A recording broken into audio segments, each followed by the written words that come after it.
Paranormal Karen, she's so spooky. Paranormal Karen, funny too. Paranormal Karen, she's so spooky. Oh, and did I mention she's funny too? Yeah, cha-cha-cha. Hey everybody, welcome to Paranormal Karen. You know how excited I get about my guests, but today's guest, even like the utmost respect. She was doing podcasting, online radio, paranormal, everything way before it was cool. I remember seeing the Haunted Playground. Is that right, Sheena? The Haunted Playground. That's your podcast. That's right. And yeah, still going. It is, yes, and I'm going to be on it. And I remember being like, oh, that's the show I want to get on. And so today, joining me, the master voice, which I have no idea why you have not yet hosted Coast to Coast AM, except that they don't let many women in there. Sheena, how are you today? I'm wonderful. How are you, my friend? It's wonderful to have you here. And maybe you just set intention for Coast to Coast. I love that. Thanks for setting that intention for me. Oh, I would love to hear you on that. I think that you would just do fantastic. And I probably got mouthy on Twitter, but yes, let's send that out there. Everybody go on Twitter and say you want to hear Sheena Metal, guest host it. So, tell me, because you have been probably in the paranormal or spiritual field since you were a kid, haven't you? Yeah, I grew up in a really nasty, Amityville conjuring kind of haunted house, outside of Baltimore, Maryland in the late 70s. And my mom at the time was an out of the closet psychic medium. So, I mean, I knew there was something that she could do, but we didn't know what it was. And she didn't talk about it really till we moved to California. Actually, till I was in college. I think she was waiting for me to be of legal age because she thought maybe they were going to come with the torches and pitchforks and haul her away. So, we grew up in this really nasty house and nobody knew what was happening. And my parents didn't have a very close relationship. They fought all the time and worse in that house. And my father wasn't really close to either of us. My mom and I were very close, but even in that house, we had times when we were not close. And I think, you didn't know what that was. You didn't understand that that's what was going on with you. And I remember seeing the preview for Amityville Horror and, there was kind of blood dripping down the walls and like a pig with glowing eyes. And I thought, well, that's not happening in my house. Right. So my house must not be haunted. We didn't have the references that we have now. And it wasn't really until, the early 2000s when Ghost Hunters started and the other paranormal television shows and people were telling their accounts that I realized that was exactly what had happened to me. And that, 75% of the things I saw in those shows happened in that house. And really not until I became really good friends with Andrea Perron, who's the oldest daughter from the Perron family, the Conjuring family, that I realized, how really bad that house was. And I started using the term paranormal survivor because I really believe that we are survivors. And I just did an episode of Andrea's new TV show and basically said just exactly that it's, we talk about trauma survivors and we talk about childhood abuse survivors, but we don't talk about paranormal survivors and especially childhood paranormal survivors because it is every bit as traumatizing for children, I think, as any other kind of trauma that you have to survive. So, yeah, I kind of grew up in this world and didn't even really know I was a part of it until I started having guests on my talk radio show to talk about it like around 2009, 2010. So I would say I've firmly been a part of the community since then, but actually really my whole life. Yeah. That is interesting because a lot of people also, that was 70s was pre-internet. So you couldn't even look stuff up. And there was a lot of shame and embarrassment around it at that time. I remember there was a movie called, there's a lot of movies called The Haunting, but there was one. Right. Yes. There was one with Sally Kirkland that I still think is the scariest movie I've ever seen. And it really is the simplest, moved into the house, crap starts happening. And it's kind of like that's the one. I always say the one good thing about the internet is someone else has had your experience. But you have people come up to you and start to tell you a story. And number one, you can feel the trauma. You can feel, I haven't had anything that I've had really bad stuff, but I haven't had anything that like wouldn't let me sleep at night. And well, maybe I have, and I just went to sleep anyways, but you know what I mean? Like it Sure. can really affect you forever. So, also, do you ever think that maybe your parents not getting along had to do with the entity in that house or whatever was in there? Oh, I think so. I mean, I think it was a combination of two things. I mean, I think that um, the discord in our family certainly didn't help, but I also think the fact that my mother was an untapped psychic, and my father, I believe, if he had been of our generation, would have been diagnosed on the autism spectrum.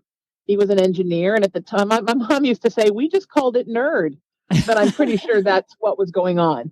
And so and he was gone a lot of the time because he worked all the time, and we were just alone, or when he was home, he was either in his shop or he was inventing something, which was great for him but not great for the family unit. And yeah, I do believe that that brought out what was in that house, and I really believe the house was a combination of just tainted ground Mm-hmm. and people that had lived there before. When my family moved in, my parents always renovated everything when we got there because my mom, in all her cockeyed Irish optimism, always thought we were staying forever. And without a doubt, in 5 years, my dad always got transferred somewhere.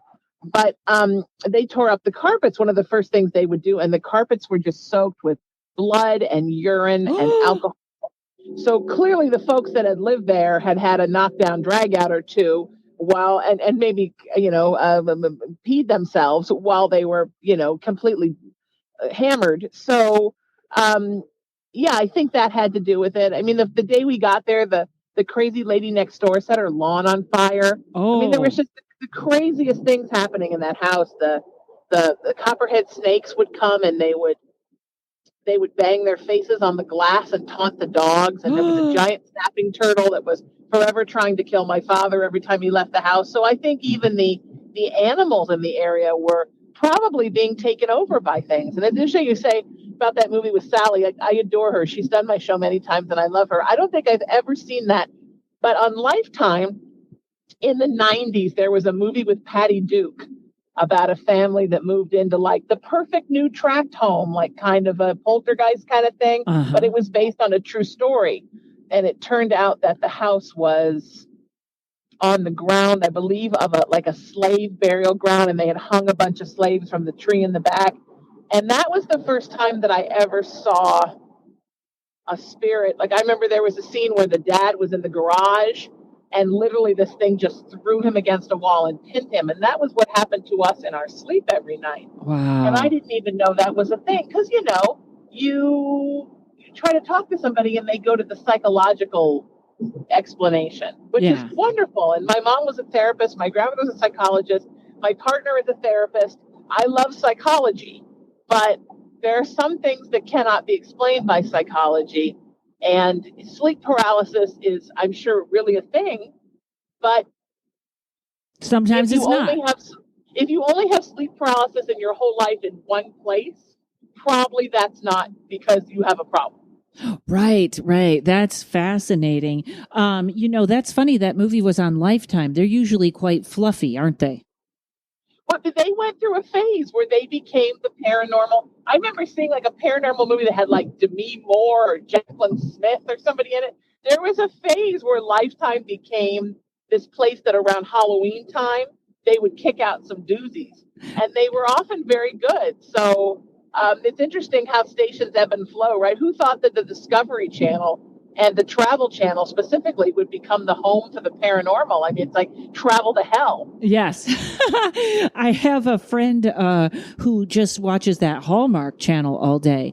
And I think that's actually the #1 channel or something odd like that, the terrible Hallmark movies. And I had to laugh. I don't know if people remember, but like 2 years ago, Russians hacked cable. They hacked CNBC, and they just CNBC went down, and they just played Russian TV for a minute. It was sort of like this power play, like, you think we can't do that? And they did it. And I remember her screaming, "They better not mess with the Hallmark channel or I'm really going to be mad." God, that's hysterical.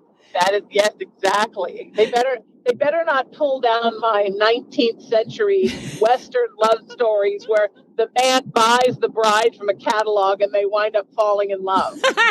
It's just like every Hallmark movie. Exactly. So did you have like your radio? So you found out all this was going on. I'm wondering, you always wanted to be in radio. Is that because it seems like that was the direction? I mean, not complete happy accident. One of the most happiest accidents that ever happened in my life. No, I was an actor, and I had written and produced a television show that I was in, and gotten it all over everywhere. Started on cable access, where everybody who's broke starts. Mm-hmm. And we got picked up by a production company for kind of the next level of producing to get it on local paid channels. And 2 weeks before we started production, the Northridge earthquake hit and destroyed the studio. Oh. And they called me and said, look, it's going to be probably a $2 million rebuild, maybe more, $20 million rebuild, maybe more. So we don't even know if we're ever coming back. Wow. And it won't depend until all our insurance comes in. So, I did what every Irishman does. I curled up in a fetal position and asked why God had forsaken me. And, a couple days later, I got a call from a guy that I was doing cable access shows alongside, who's now a very well-known porn star, because with cable access, I guess, you either go to radio or you go to porn. Those are your two choices. Perfect. And he said, look, I've got this late night show at 2 a.m. on Sundays, and I have a new... Oops. Okay, folks, I paused that for a second because I thought I lost Sheena. But we got to your friend, the porn star, and then you had a show... A friend. Right. He and I did cable access shows at the same facility. And he called me a couple days after the earthquake and said, I've got a radio show on an AM station. It's at 2 o'clock in the morning on Sundays, and I have a new girlfriend, and she hates that we can never go out on Saturday night. She hates that we can never go away for the weekend. Do you want my show? And at the time, my boyfriend, he was a musician, so he was gone all weekend anyhow playing. Like he'd get home at like 4 o'clock in the morning, and I thought, well, it's perfect for me. It's not crimping my life up. So I did it. He said, take it for one night, and they'll probably call you in the morning and fire you, but at least you'll have that one, and you can put it on your acting resume. And I thought, oh, that's so exciting, my acting resume. And I woke up in the morning, and there was the phone call, and I was expecting to get fired. And they said, we think you need twice as much time. Ooh. And they gave me a 2-hour show from 2 to 4 a.m. And I did that for 3.5 years. And during that time, there was a new show on KLSX had turned from Howard Stern in the morning and classic rock to FM talk all day long. And there was a late night show called The Nasty Man Show. And he was looking for bands. So I called up and we put my band on there. And that was fun. I had a crazy theatrical heavy metal band called Beer Bong. And we went there and did that. And then they called me the next day and said, oh, we definitely want you back on the show because we got an amazing response. And Nasty Man wants to know if you'll do the show with the band, but will you also sit in as his co-host? Nice. And I did that. And then that night got the co-host gig. And that started my 7 years on 97.1, which was the Howard Stern affiliate in LA at the time. And, by then I knew the first night that it was like being touched by the hand of God. I knew the first night at 2 a.m. on that AM show. That's where you were supposed to be. That I did, yeah. I always say that, 3 times in my life I've really felt like I was touched by the hand of God. The first time was when I stepped on a stage. And the second time was when I sat behind a radio mic. And the third time was when I first started doing psychic work in my ministry and the whole turn to the spiritual that I did after my mom died.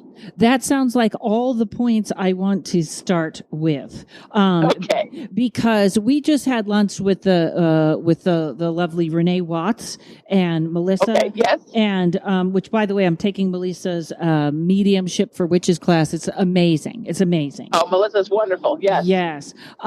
So you were still doing sort of regular entertainment radio. How did the paranormal creep in? Did someone ask you about your it just fit in and you kept talking about it, or how did you make that move?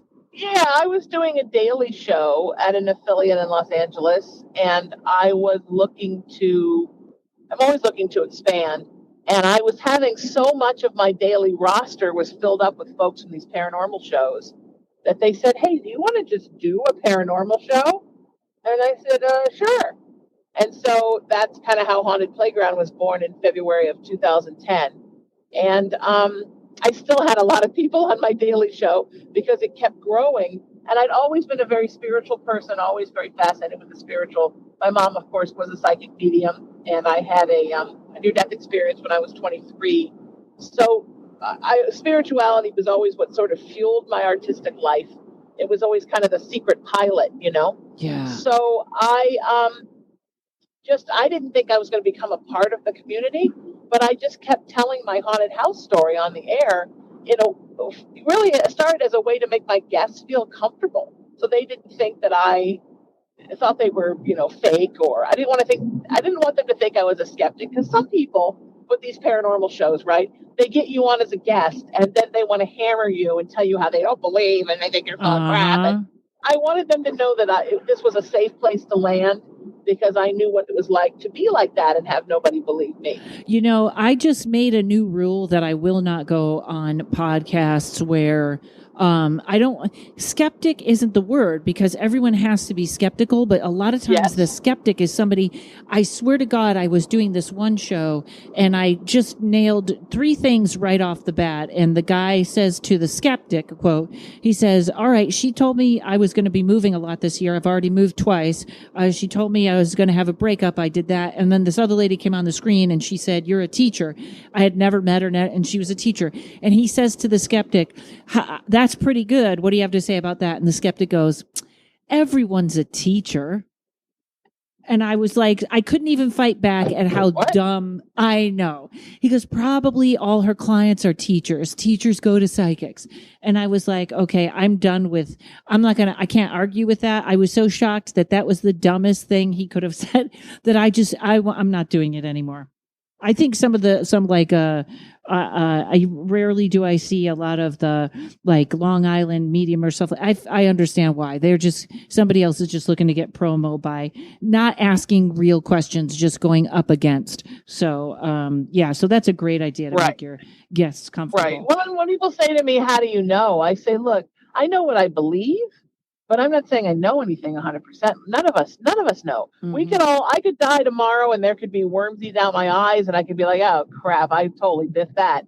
You know what I mean? I mean, we don't know. And when people say, well, what if Earth is just a matrix? And it's like, well, but when you think about spiritually, the concept of Earth as soul school, right? We come here to learn in each incarnation, and then we go home where we live really, and then we come back to learn again. It is kind of the Matrix in a way. It's not the way that disbelievers want to say it is. Right. Like the world is fake and we're just laying somewhere with, tubes in our eyes and we're all just like, you know what I mean? We're all avatars. I mean, it's not that, but it is from a spiritual perspective, kind of like that. There is a system. There's a system. Yeah. And it is, we are here to learn. Our bodies are like our school uniforms. We're not here permanently. So it is, in a way, I guess, kind of matrixy. But I think that skeptics look for every excuse for it not to be real. I remember I knew a guy, had a really bad crush on this guy, and it ended after this dinner. We were having dinner, and he explained to me how reincarnation was possible without there being a God. And it was this whole weird thing about we die and we're buried in the ground and in the soil, the energy regenerates. I mean, it was really a far reach to believe in reincarnation and not believe in a higher power or believe in home. So, I mean, whatever floats your boat is great by me. But when it gets angry and aggressive, that's when I have a problem. Like, I'm up to always discuss the possibility of what if. I love that. But some people just want to they're like comedy hecklers, right? Yeah. They just want to, every answer is, I know you are, but what am I? And they just want to just get to you. And I think that's how they deal with the fact that the idea of a higher power terrifies them. Yeah. And I just feel sorry for them. And I try to send them love and sympathy because it must be horrible to be terrified of your existence. Yeah, and also I very rarely meet an atheist, but there's some out there that actually there's a church of atheism where they go and have sermons and stuff, which I think most atheists are just saying it's not a guy in a beard, it's not one guy calling the shots, which it's an interpretation, but I find a lot of atheists are just angry at God. They're just angry about something. And so it's almost like, I'll show you by not believing anything. Right, exactly. Yes. Yes. So, all right, we're going to take a break, folks, and we'll be right back. Hey, everybody, it's me doing an ad for me. That's right. I keep forgetting to say this at the end, so I had to take out an ad on my own podcast. First of all, thanks for listening, and I love all your feedback. If you have a comment or a story or just want to say hi, email me at karenrontowski@gmail.com. Also, go to karenrontowski.com or paranormalkaren.com, and you can get my tarot class. That's right. It took me 2 years to put it together. It's 8 classes, about an hour each. You will be reading tarot by the end. While you're there, sign up for my email list. Everyone should do this. I only send out an email about every 2 to 3 months, and it's filled with typos and misspellings, so you know I haven't been kidnapped, and that's the best way to keep up on comedy dates and whatever is new. While you're there, you can book a 30 or 60-minute tarot reading, or you can get a gift certificate for somebody else. I got a little bit of merch left. If you want a Paranormal Karen Shungite sticker for your phone to make it safer, you can email me about that, or I now sell Paranormal Karen reusable straws. You take them with you wherever you go. Maybe you're doing cocaine with someone that doesn't look like they're clean. Boom, you got your own straw. karenrontowski.com. Okay, so you started the Haunted Playground. Now so you've been doing that particular podcast for over 10 years. And this is a softball question, but do you ever get bored? No. See? No, but I never get bored in radio, period. Every day it's somebody new and a different topic and different guests. And so radio really never bores me. For me, it's like an hour of conversation. People say, oh, we got to be on with you for an hour. How are we going to fill an hour? And I always think, well, you'll sit and talk to somebody for like 4 hours on the phone. I mean, but I think they think it's going to be different. Like I'm going to be hammering them with questions, or I don't really prep. I don't prepare.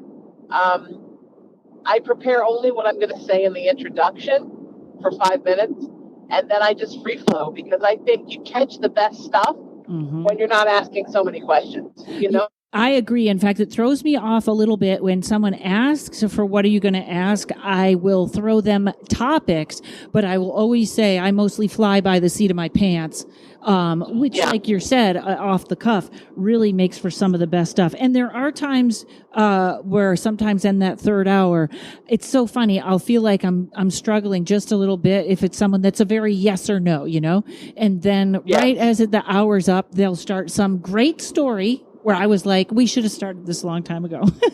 So yes, exactly. So now you got your podcast, and you have a regular podcast also. This is just an interview podcast, right?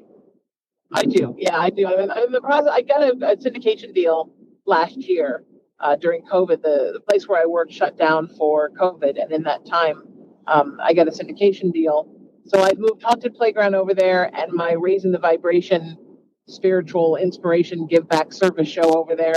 I'm in the process of moving my daily show over too, which will probably be weekly to start, because I'm so busy now with my spiritual practice and clients and teaching that I'm trying to figure out how much radio I actually have time for. Yeah. But it's a fantastic syndicator. It's nice to be on iHeartRadio and Google Podcasts and Stitcher and iTunes and Podbean and Podomatic and all that stuff. It really is a next level thing, and it's very exciting for me. I just want to make sure that, we build up a little bit at a time, because this is kind of a strange time, post-quarantine. I mean, barely post-quarantine, right? Where people aren't so sure they want to do things right now. So some people have just really kind of crawled into a hole and taken a rest, which is beautiful from a spiritual perspective, but, you want to make sure you have enough guests to fill your slots. Yeah. And your spiritual practice, you do readings and mediumship and kind of a little bit of everything, healings, right? I do. I do animal communication. I do healings and chakra cleanses and balances. I do. I work with couples and groups and coworkers and families, and I do house blessings and cleansings, and I do spirit guide identification and past life regression, and I mean, a little, like we said, like a little bit of everything. I do mentoring for people who want to take mentoring classes. Plus, I teach, and then I also, sell crystals on the side.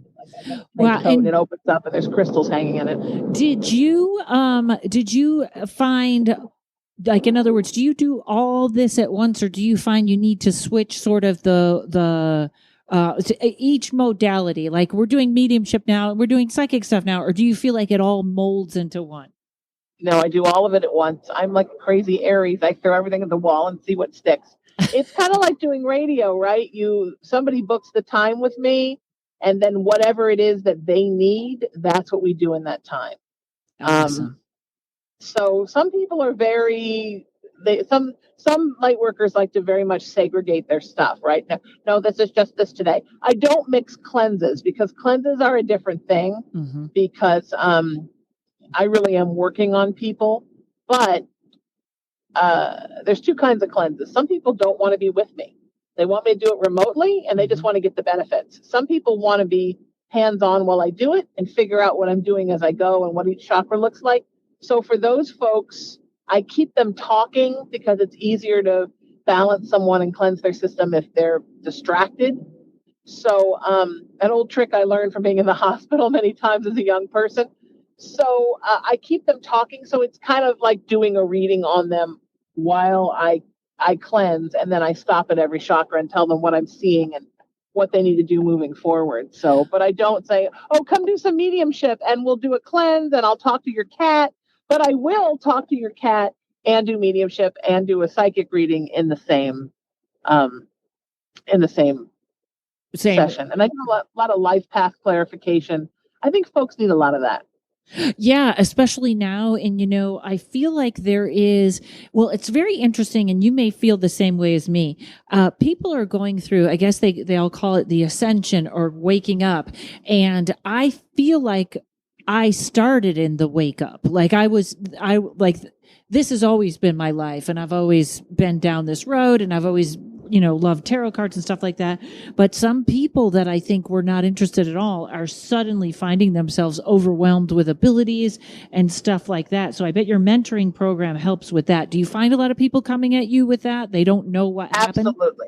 Absolutely. I taught a workshop. I got a chance to go to Dallas with some friends and partake in a spiritual weekend and a conference. And I had never done that before as a spiritual person. I'd only done it through entertainment.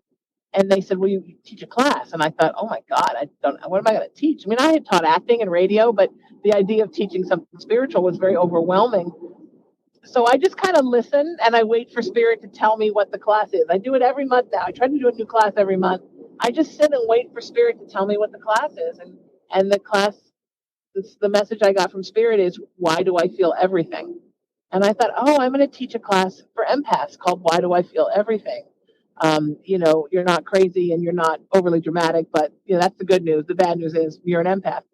And I didn't know if anybody would come. And the class had like 40 something people, and it was jammed. Wow. And everybody wanted to talk about these things that they were feeling. So there's an enormous part of our population that's untapped empaths. And so I think a lot of my spiritual mentoring starts with that. It starts with people understanding that they're empaths, and then figuring out where it goes from there. And I think for many psychic people, not for all, but for many, your empathic abilities are kind of the root of your practice. It's the root of your gifts. Yeah, I do too. I think that's the starting point. And then once you get those boundaries, you can start to differentiate. Absolutely. And not everybody. I mean, there are psychics who are incredibly gifted, predictive psychics. But man, if you were on fire, they wouldn't urinate on you. So, I always feel like that is you either have the sort of very empathic psychic, or you have I call that one pulling a rabbit out of a hat psychic. And I think a lot of empathic psychics, I feel that often. In fact, I'm feeling it more and more lately, sort of just pulling a rabbit out of a hat. And that's really cool. But I feel like, that almost gives me the visual of the gypsy that is ready to steal your money, but is also telling the truth, kind of getting it. But do you ever do, or where do you feel, this might be a question you might not, I don't always do readings like this. I've done some podcasts on it, and I felt like, about January 6th coming or the COVID coming or stuff like that. But Right. where do you ever do anything where you feel what's coming for us as a people or as a world? I do, but I'm not so focused on it that I'm on Facebook saying I predicted everything. I think of things conceptually. The messages I get are very ethereal and very conceptual, and maybe that's just because that's who I am, or maybe that's just that spirits decided that's what my gifts are. So I definitely saw something happening that was going to level the playing field and make us realize we were one human family. And I had been, teaching and preaching, because I'm a minister, about one human family for, a year before COVID hit, something that was going to make us really learn a lesson. But I did not see that it was a pandemic. But I'm also not a person who really focuses on disease. When I hear people say, oh, the pandemic's coming, I would say, well, we've survived it before and we'll do it again. Act of God, act of man. It's always something, right? Yeah. I'm not a fear-based person, so I don't get really hung up and stuff. Not to negate anybody who's ever died in a plague from the beginning of dawn of man until now, but just to say that I don't focus. Everything is coming to get me. I will say the January 6th thing, I'm amazed it took that long, because I had been seeing that many, many times. And not to get political, but I really believe had Hillary Clinton won the election in 2016, we probably would have seen that the next day. You know what else? I think that it was supposed to be bigger. And a client of mine described it perfectly. She said, because I felt like there was this big ball of anger and it had to pop. And it was like, this is what my client once said. She said, it was like a director said, cut, and stopped it.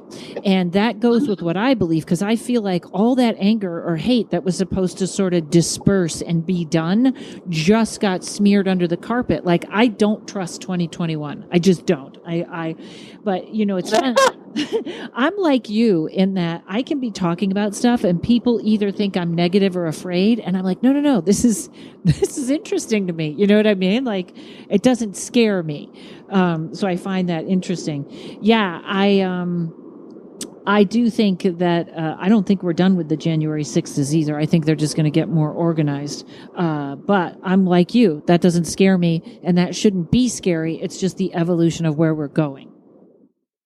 Yes. And I think that, when I teach in places like Texas that are more conservative than where I live in Los Angeles, people always ask me, one of the questions every time when I do a question and answer after a class is, what do you think about Republicans hating Democrats and Democrats hating Republicans? And I always say the same thing, that in every clear division or divisive situation, there is someone or some energy benefiting from everybody hating each other. Mm-hmm. And I think we see that throughout the history of humanity, right? And I think that certainly is going on in our country right now, that there are people that just want everything to be chaotic and dramatic and traumatic. And that is really the definition of darkness, right? Yeah. So darkness wins when we're all at each other's throats, which is why I refuse to do that. And that's a lot of the work that I do through my raisingthevibration.org nonprofit, which is a spiritual movement of peace, love, kindness, and unity. I founded that on the day of the 2016 presidential election results, because it was my mother's birthday, and she had died that year, and I was looking for something to honor her, and it just sort of felt like two birds, one stone.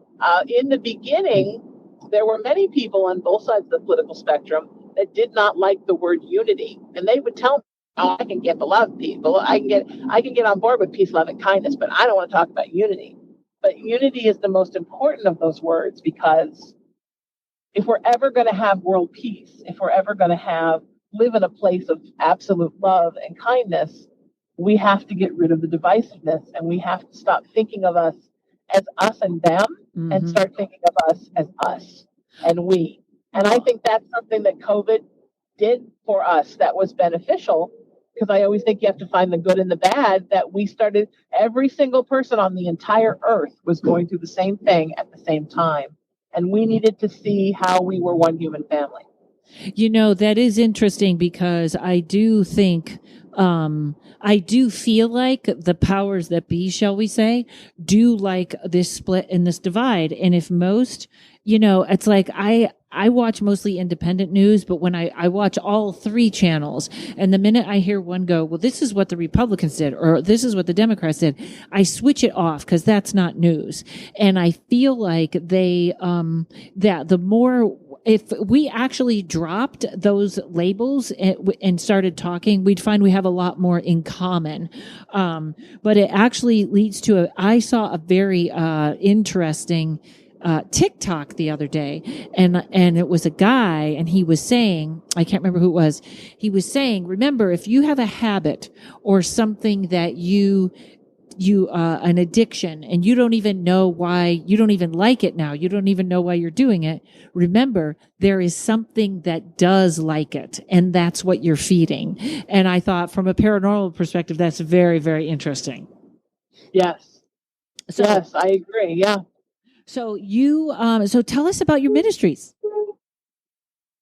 So on that day in 2016, when I wasn't sure what I was going to do with myself, heavily grieving my mother on her birthday and missing her, thinking maybe I just got to pack it up and move to Ireland, I was walking to my car and I got the download from Spirit that I was going to found this movement. And they gave me the name, the cornerstone words, and said, okay, go somewhere and find a wireless connection and order a URL and go. And that's what I did. I founded a Facebook group and I started telling people about it. And I didn't know what to do about it. And I figured it was kind of my ministry in a way. Although I don't know why I use that word. I never wanted to be a minister. And then I amassed about like 20,000 people that were interested in it. And we're talking about it. And then about 8 months later, I thought, well, what am I really doing with this? It's a Facebook page, and I put memes up, and people, want to talk on my radio show about it. I had started my Raising the Vibration radio show a couple months later, but where is this really going, and what is this? And I was sitting in a Walmart parking lot, and Spirit came back, because that's where Spirit lives, apparently, is in the Walmart parking lot in Huntington Beach, California. And basically the message from Spirit was, okay, great, and now you're going to make it a nonprofit, and you're going to become an ordained minister, and you're going to open your spiritual practice. And my mom from beyond had really been kind of poking me to start the spiritual practice, and I'd really been putting it off. And the excuse was, well, I have to clean out your house, and I have to deal with, the banks and your trust. I used all these, heir apparent excuses. So I had no idea how I was going to do, any of those things. And a couple of weeks later, I was at the Improv. I brought, at the time before COVID, 4 times a year, I broadcast my daily show from the Hollywood Improv. And I was talking afterward. I would talk about the nonprofit from the stage a little bit as I interviewed people. And I was talking with some friends afterwards. And I was laughing with a friend who had a nonprofit that I was on the board of directors for, like, hey, maybe I might want to pick your brain, because this is what Spirit said. And a gentleman that was sitting at the table that my friend had brought that I had never met said, well, if you want to be ordained, I'm the president of American Trinity University, and I'll put you through our minister program and fast track you to ordination. And if what you're talking about with your nonprofit is what you were talking about from the stage, then come and talk to me, and I'll work you through your nonprofit status. Wow. And it was really that easy. In a month or so, it was done. And then I thought, well, now I'm a minister, and Raising the Vibration is my ministry, which I still believe. But, nobody in the world is ever going to make me a minister anywhere. And the place that I really wanted to work was Founders MCC. I had a friend who was pastored there and loved the ideology behind Metropolitan Community Church, that it's a place where anybody can be free and still love God. I did not grow up in a church, and I didn't really consider myself a Christian. I now do because of MCC. but I just figured, it just seemed like a. Oops, we lost her. Oh, there you go. Okay. So I was doing gatherings for nonprofit. I call them vibration gatherings. And the first one I did, a friend of mine who was an actress came, and coincidentally, and I always say there's no accidents, right? I was having dinner with her the night they called me and told me that my mother was dying. It was the first time we'd ever had dinner, and I had not seen her until that day. And she sent me an email the next day, and she said, "You need to be pastored somewhere. You need to talk to our mutual friend, and he needs to get you to be a pastor at Founders MCC."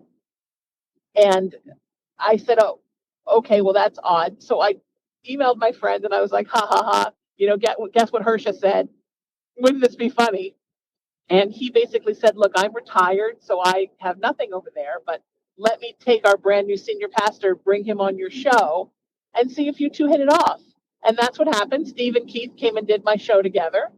And Keith and I hit it off like we had been siblings our whole lives. And I love him like he's my brother. And he asked me to go have lunch with him. And we had lunch at the now defunct Jerry's Deli, rest in peace, where all good things happen. And he said, "Look, this is what we're looking to bring an interfaith element into Founders, because more and more people are coming in that didn't necessarily get kicked out of their churches. And because Founders was founded by people in the gay community that had been kicked out of their churches," he said, a lot of people now can go back to their old churches because the churches have relaxed. So our parishioners are changing and our community is changing. And we think this is the next step. And he said, "Do whatever you want with this. Let's figure it out." And that's how Saturday Night Spiritual was born. I'm doing it tonight.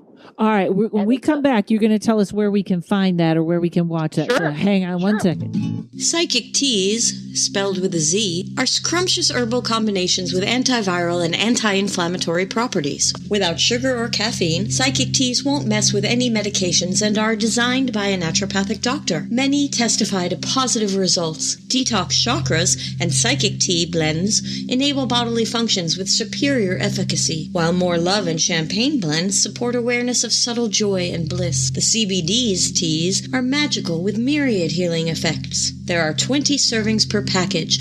A little dabble do ya, and you can drink it hot or cold. Psychic teas taste so good. Replace coffee, use as a bedtime ritual, or even flavor a meal or dessert. The people behind the product are righteous and kind. Psychic teas will blow your mind. Totally worth the investment. Psychic Teas with a Z.com. Okay, so where can people, is this online? Do they have to go in person? What happens here? Well, there was no going in person for a very long time. That's right. No, they absolutely can watch online. It's at SaturdayNightSpiritual.com. And you can also find it at foundersmcc.org.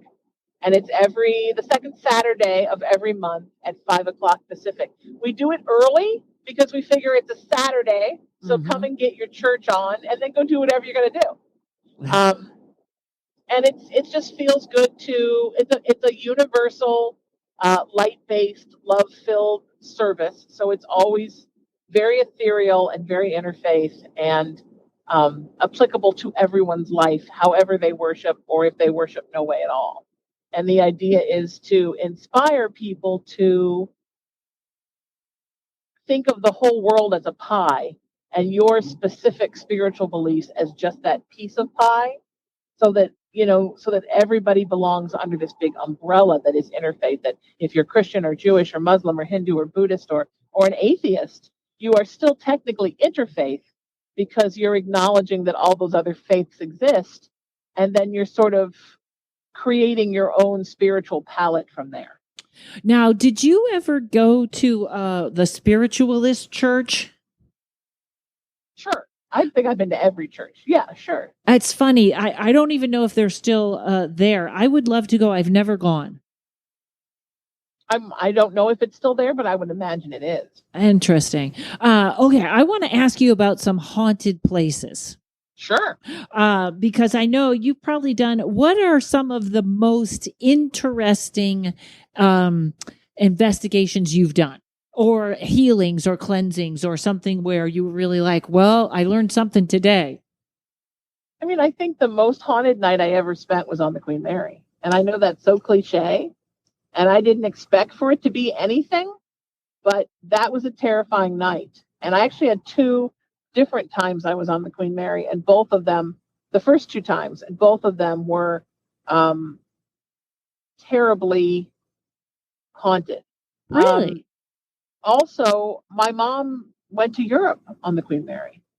So, or came back from Europe on the Queen Mary. I always forget when she was a kid.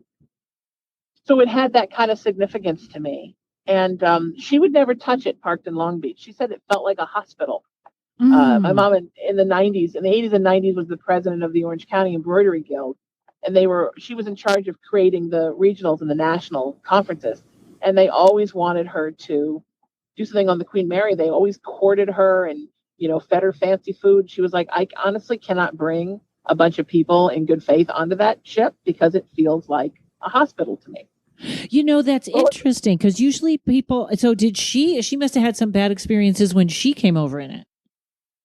She did remember that. All she remembered was that there was a horrible kind of a hurricane and they all got locked in their rooms and could only eat potatoes. Ugh. But she, at least she was Irish and liked potatoes. But no, they would walk her through it every time and she would do a walkthrough. And the energy of it was so heavy that she just didn't want to bring people on there. And so it's always been kind of an interesting, magical place for me because of those horrible experiences. I haven't spent the night there since that night, but that's also the night that I met my friend Andrea Perrin. Was that night. A friend of mine is well-known psychic Chip Coffey, and he introduced us. He said, I didn't want, it was the year anniversary of my mother's death, and the last thing I wanted to do was party with spiritual people on the Queen Mary. Then he called and he said, Andrea Perrin's going to be here and you have to meet her. I had no idea who she was. I had seen The Conjuring, but I didn't remember the family name. And so, magic things happen sometimes if you just keep saying yes. And there's something very, very special about that ship. My whole body starts to vibrate when I'm anywhere near her. I wonder if, because I've been on there many times for investigations, and I have actually had the opposite experience, which was kind of lackluster. And I always know it's one of those things like people go to the pool and they look for the little girl. And yeah, I never did that. Yeah. Yeah. Sometimes I think that takes you away from what could really happen if you get a room and stay the night. So, but I haven't heard a lot of negative stories. So was it just heavy or something was really keeping you awake? Or something targeted you? It was just scary. The first night that I was there, I did not spend the night. I went with some friends at night, and I was asleep. I fell asleep. This is what happened. I was in the bar that's right next to the hotel lobby, which I did not know was the doctor's office and the infirmary. And my friends wanted to try to sneak down to the pool illegally. And I'm very claustrophobic, so I don't want to be in the hull of a ship. Yeah. So I told them, go ahead. I'm going to sit here. And there's a big, giant porthole there. And you can look out the portal and you can see the whole harbor. And I had never been on the ship. I had always, for some reason, avoided the ship, too, strangely enough. And I wanted to feel what it felt like for my mom to be on that ship. I didn't know I was sitting in the infirmary, but okay. So I was just looking at the harbor and it was beautiful and I was on my phone and not really thinking anything of it. And I fell asleep. And they woke me up. They came up from their adventure of finding out they could only go down so far. And they woke me up and I felt like I was having a heart attack. Oh. And I was like super angry, super freaked out. And I just kept saying, I have to get off the ship. I have to get off the ship. And they were like, oh, let us get you some water. I'm like, I got to get off the ship. And I literally ran to the other end of the lobby where you can take the stairs down. Mm-hmm. And I took the stairs down and got to the valet and handed the ticket to the valet and sat on that bench outside of the ship. And the minute I sat down on that bench, I started feeling better. I had an experience like that at the Pasadena Playhouse, and we were doing, I can't remember what it was. Somebody was a famous ghost hunter was doing a talk or something, and we were shooting something beforehand, and the whole crew who were spiritual people, I came backstage, all of them asleep, like something like we usually know when something is stealing our energy, but I think sometimes when there's a walk on or something, it can happen that fast. And because like, I'm sure you're not used to falling asleep in lobbies and all of a sudden you were asleep. No, I don't think I've ever fallen asleep in a lobby. No, I think it's probably the first time. And then waking up really feeling like, and the only other time I've ever felt like that was when I first started staying at my girlfriend's house. I always say I went down for Valentine's weekend and stayed for a year and a half because of COVID. And her house is very close to a Native American burial ground, and there's a lot of Native energy there. And about 3 months after I was going down on the weekends and then coming home and then going down on the weekends, and I woke up in the middle of the night and I went to go to the bathroom, and I was literally in the bathroom on the toilet, true story. And all of a sudden, I felt like I was having a heart attack and a stroke at the same time. Wow. So I got up and I tiptoed out to the living room because I didn't want to wake anybody up. And she immediately bolted up and came running out. Are you okay? And I said, I was sound asleep and I woke up and I thought you weren't okay. And I said, I don't know. I think I'm having a heart attack and a stroke at the same time. But I need you to go back to sleep because you have work. And I literally insisted she went back to sleep. And the only thing that would make it better was to repeat the Lord's Prayer over and over again. Now, I didn't grow up like in a church, like I said. I don't even know that I remembered the Lord's Prayer. I think I probably screwed up the first couple times, and then I got a meme on my phone and I cheated. Now I know it because I've said it so many times. That was the only thing, and I couldn't identify what was wrong with me. I just felt like at any minute I was going to die, and I had 911 on the speed dial in case I had to get in an ambulance. I didn't know what was happening. And then about an hour after it started, my girlfriend's teenage daughter, who was at that time 16, who was a beautiful budding light worker, now 18, came out and she said, are you okay? She had woken up out of the blue too. And I said, I don't know what's going on with me. And I'm terrified. And I all that helps is the Lord's Prayer. She's like, well, I brought these. She had come out with them and she had brought a smoky quartz, a hematite, and her hematite anklet. And she said, why don't you hold these and put the anklet on and let's see. And so, I'm the big crystal pusher, right? That she goes and brings the crystals I gave her, like I'm helpless. And now she's the crystal guru.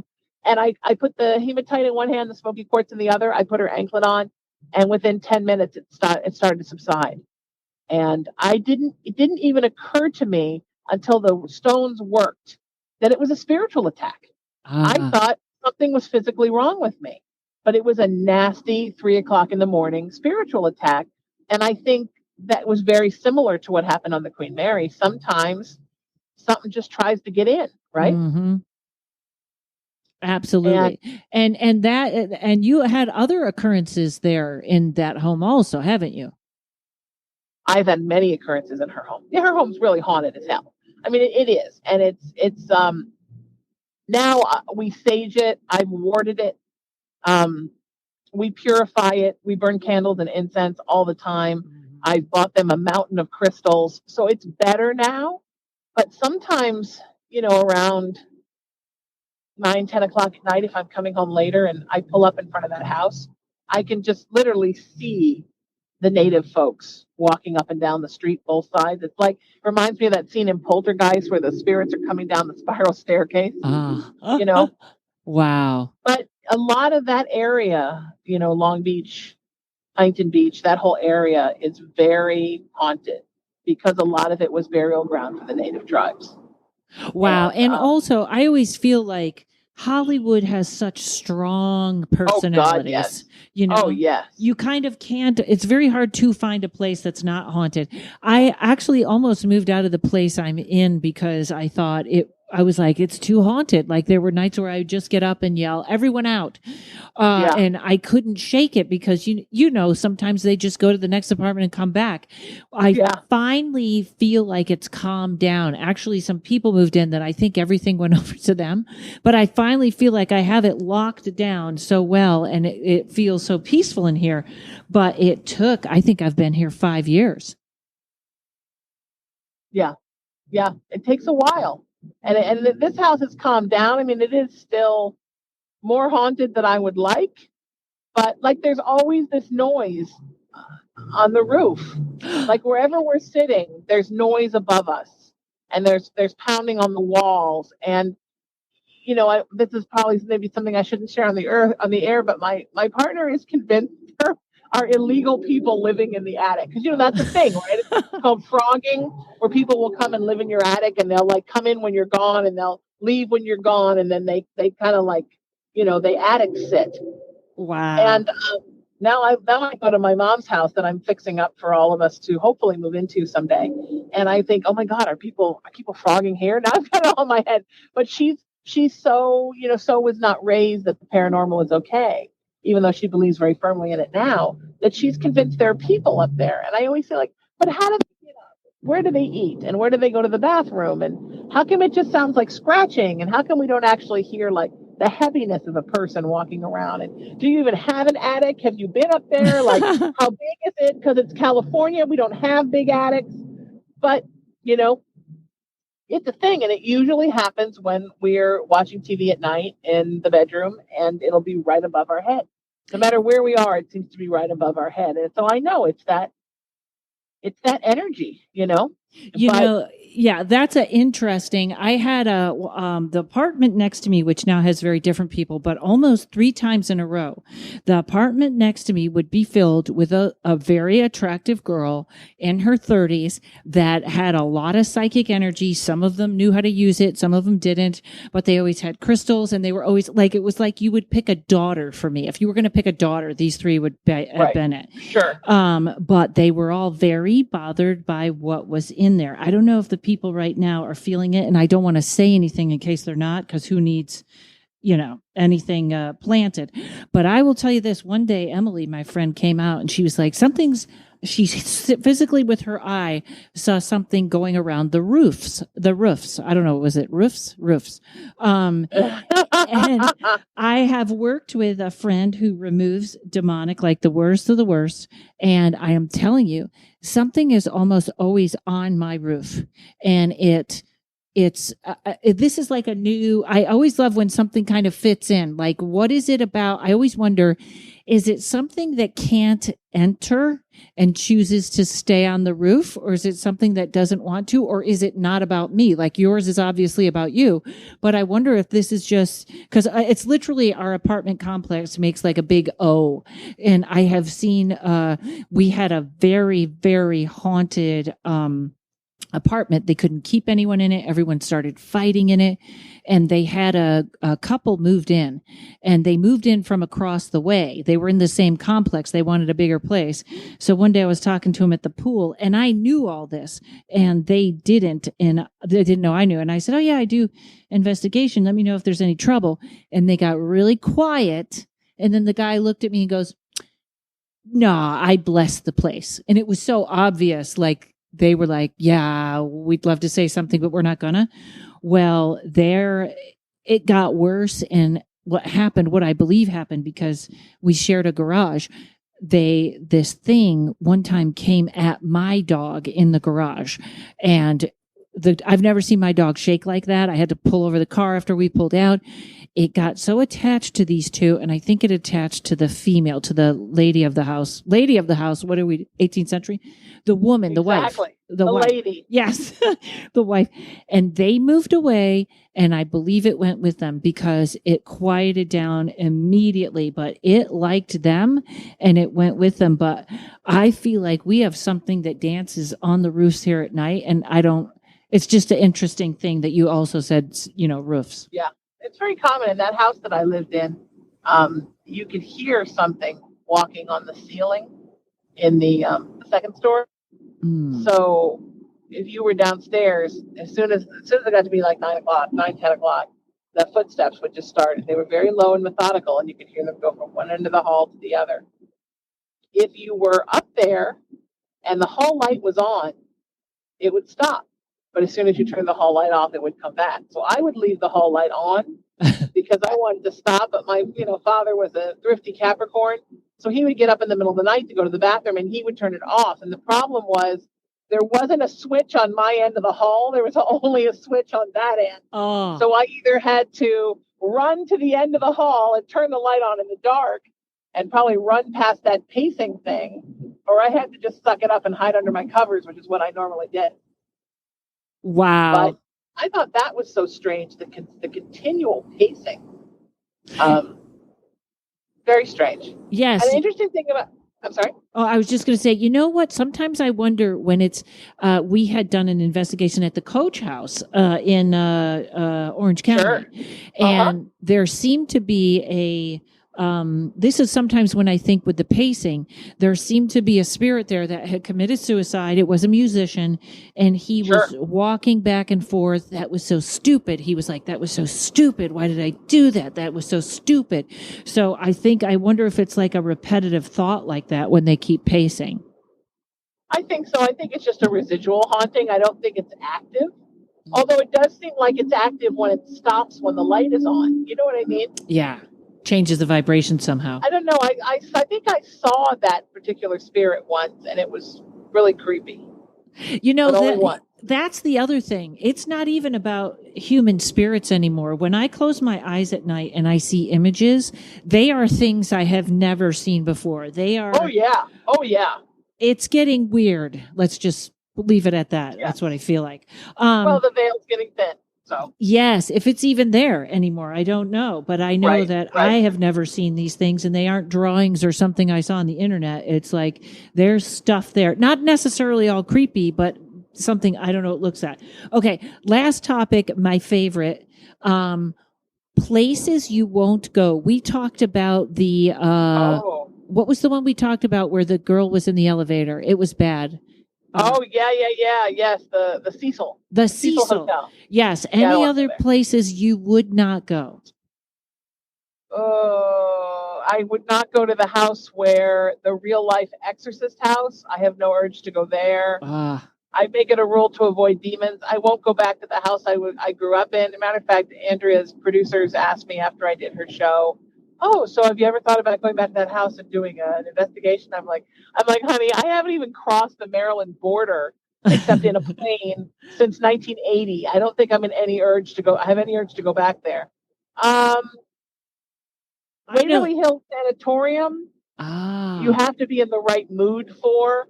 I went there once. I would not. As a matter of fact, the first time I was supposed to go there, my mom is from Louisville. And the first time I was supposed to go there, a big black cloaked spirit came to me in the night and said, "Don't go there, just sightsee."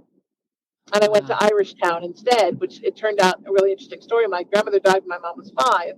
And so I was there looking for family information. The woman who owned the Irish shop and the Irish Heritage Society in Louisville, her husband's mother worked at the American Standard Factory at the same time my grandmother did. So had I not gone there, I wouldn't have learned all that information. But I really believe the spirit was trying to deter me from going. Basically, the spirit said, "You had a really good weekend." I was hosting a paranormal conference. You don't need this energy today. But then I went a couple of years later when I went to scatter my mama's ashes by my grandmother. And it was okay. I was fine. I was pretty numb from my mom dying anyhow. But I would not recommend anybody go there unless you're in a very pure place. And what was that sanitarium? Waverly Hills Sanatorium. Oh, Waverly Hills. Yeah. Kentucky. Yeah, they do that. You know, Kentucky, that's also Bobby Mackey's. Oh, yeah. Yes, sure. Bobby's been a guest on my show many times. Now, I feel like Spirit blocked me from going to Bobby Mackey's. They were doing a big paranormal event, and I happened to be working a comedy club maybe an hour away. And I was like, I think I can swing this. And then I couldn't find the rental car, and someone lost, all this stuff happened. And then a couple of my mentors were like, don't go there. Don't go there. That's like the Sally House. They're two places that if whatever's in there chooses you have trouble.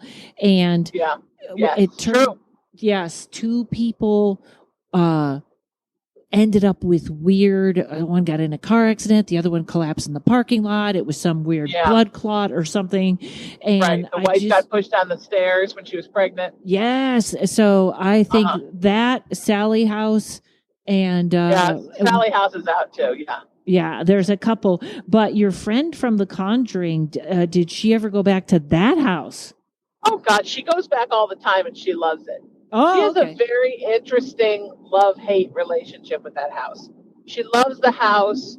She didn't like what happened to her family in the house, But I think if she could buy the house, she probably would buy it and go back and live there. And it's funny because she was telling me on my radio show a few months ago, I don't know, she's done it so many times, that at the premiere of The Conjuring, Lorraine Warren had not seen her since she was a kid. And she came up to her and said, "Promise me you'll never move back into that house, because if you do, you'll die." Wow. And after she tells that story, I always say, "Oh, honey, and promise me you'll never move back in that house, because I'm with Lorraine Warren. You will die." So I don't understand, but it kind of enchants her in a way. And that happens sometimes. Sometimes a house will be really evil to some people, like the house I grew up in. It very much glamored my dad. Like, he thought it was wonderful. He wanted to live there forever. And he didn't realize how mean and evil he was in that house. So that happens sometimes. It will pick someone to sort of seduce in a way. I've always said on that show, which I think it's I don't know if it's my ghost story or there's one of them where regular people tell their stories and then people act them out. Sure. Every time the house, it was like the house spoke to me. It was like I knew Yes. it was like, yeah, something spoke to you. Sheena, you are just, I could talk to you forever. Thank you.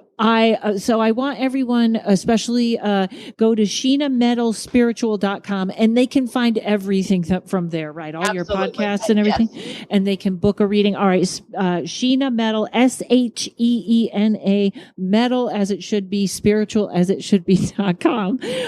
Wonderful. Thank you so much for taking that time, Sheena. And everybody, two things. If you can give me a 5-star review, that would help out me. Go to Twitter and tag, Coast to Coast AM and say, how about Sheena Metal as a co-host? or as a guest host. A guest host. That's what we want. I love you. You're now my new favorite person. All right. Thank you so much, Sheena. Thank you, honey. And thanks to Mike at Uno Rising Media. And folks, we'll see you next week.